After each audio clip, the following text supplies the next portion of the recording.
तो आप लोन तो 50 लाख का लेते हो लेकिन रीपेमेंट 50 लाख नहीं 1 करोड़ करनी पड़ती है। Staying with India, a new report says Indians are borrowing more than ever, which is strange for our society because most Indians see debt as a bad thing. क्यों? क्योंकि आपने सिर्फ ईएमआई भरना सीखा है, इंटरेस्ट बचाना नहीं।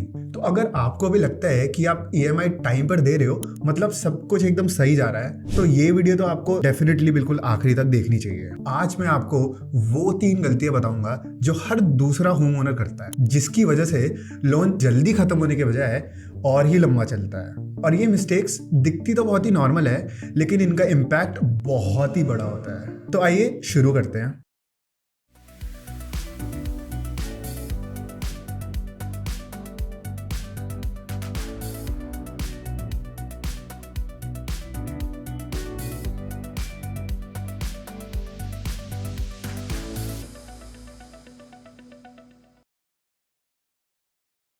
नंबर 1, सिर्फ ईएमआई पे करना। अगर आप सिर्फ ईएमआई भरते हो बिना कोई प्री पेमेंट किए तो आप एक बैंक के लिए बिल्कुल एक ड्रीम कस्टमर हो, क्योंकि लोन जितना लंबा चलेगा बैंक उतना ही ज़्यादा इंटरेस्ट कमाएगा।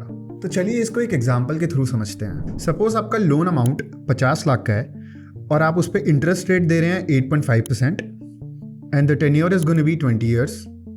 तो आपका मंथली ईएमआई बनेगा 43,391। इसका मतलब जो टोटल इंटरेस्ट आप पे करोगे that is going to be 54.1 lakh rupees. मतलब आपने 50 लाख के घर के लिए 1 करोड़ 4 लाख रुपए बैंक को वापस किए हैं। बट इससे बचने का सिर्फ और सिर्फ एक सोल्यूशन है। अगर आप हर साल सिर्फ 1 लाख का प्री पेमेंट करते हैं तो आपका लोन टेन्योर गिर के हो जाएगा 15.4 ईयर्स, जिसमें टोटल इंटरेस्ट पेड होंगी 43 लाख की, मतलब total savings of 11 lakh rupees, और लोन 4.5 साल पहले ही खत्म हो जाएगा। तो आप सोच रहे होगे ये 1 लाख रुपए एक्स्ट्रा आएंगे कहाँ से हर साल? तो personal savings, bonuses, tax refunds, FD maturity, सब जोड़ तोड़ के 8 से 8.5 हज़ार per month. And by the way, अगर आप अपने अनसिक्योर्ड लोन्स जैसे पर्सनल लोन्स और क्रेडिट कार्ड ड्यूज का रीपेमेंट करने में इश्यूज फेस कर रहे हैं, देन अभी कमेंट्स में जाएं, दिए गए फॉर्म को फिल करें और अभी हमारे एक्सपर्ट से कनेक्ट करें। Okay, so let's talk about mistake number 2, tenure को कम नहीं करवाना व्हेन प्रीपेइंग। तो हमने ये तो समझ लिया कि प्री पेमेंट इज नेसेसरी, पर आप जब भी प्री पेमेंट करते हो तो बैंक ऑटोमेटिकली ईएमआई रिडक्शन करता है। मतलब ईएमआई कम हो जाती है लेकिन टेन्योर वहीं का वहीं रह जाता है या थोड़ा सा कम होता है, और रिजल्ट इंटरेस्ट सेविंग्स उतनी रहती नहीं है। ईएमआई करने से आपको लगता है आपका फायदा हो रहा है, लेकिन बैंक इसमें भी आपका फायदा नहीं होने देती। तो फिर क्या करें? हमेशा रिटन इंस्ट्रक्शंस दो। Adjust this pre payment towards reducing tenure, not EMI. चलिए एक ना रियलिस्टिक सिनारियो लेते हैं। तो हमारा लोन अमाउंट है 50 lakh rupees, interest rate 8.5%, tenure 20 years, हमारा ईएमआई है 43,391 रुपीस, जिस पे टोटल इंटरेस्ट पेबल है 54.1 लाख रुपीस।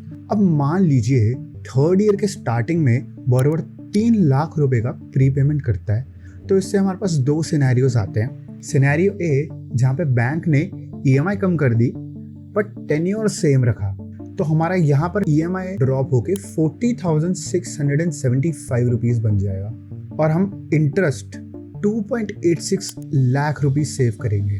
अब आते हैं सिनेरियो बी पे, जहाँ पर बोरोवर ने बोला that reduce the tenure but not the EMI.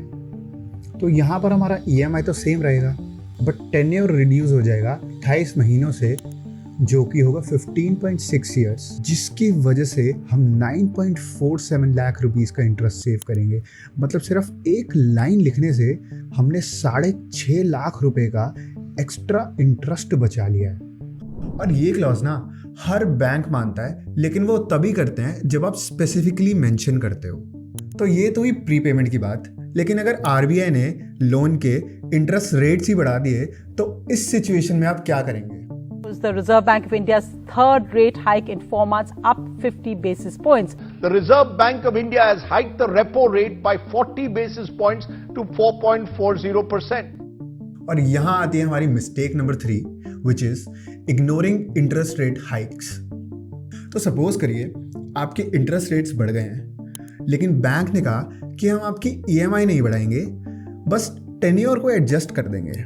ऐसा तो बिल्कुल भी मत होने देना। तो चलिए मैं आपको अपने एक फ्रेंड की स्टोरी सुनाता हूँ। 2020 में उनके होम लोन का रेट 6.7% था, बट जब RBI ने रेट्स बढ़ाए तो बैंक ने बढ़ा करके 8.9% कर दिए, पर उन्होंने EMI को सेम ही रखा। और आप सोचोगे कि इसमें दिक्कत क्या है? दिक्कत ये थी कि टेन्योर बढ़ता गया क्वाइटली। 20 साल का लोन बन गया 27 साल का, मतलब उनको 84 इंस्टॉलमेंट्स और भरनी पड़ी, 34 लाख रुपए ज्यादा। तो आप ये मिस्टेक बिल्कुल भी मत करना। तो आओ एक और एग्जांपल देखते हैं, जहां पर लोन अमाउंट है हमारा 45 lakh rupees, original interest rate 7%, tenure 20 years, EMI 34,946 rupees. हमारा टोटल इंटरेस्ट है 38.8 लाख रुपीस का, और हमें टोटल रीपेमेंट करनी है 83.8 लाख रुपीस की। अब RBI ने रेट्स बढ़ाए और इंटरेस्ट हुआ 9%। बैंक ने EMI सेम रखी, बस टेन्योर को बढ़ा दिया।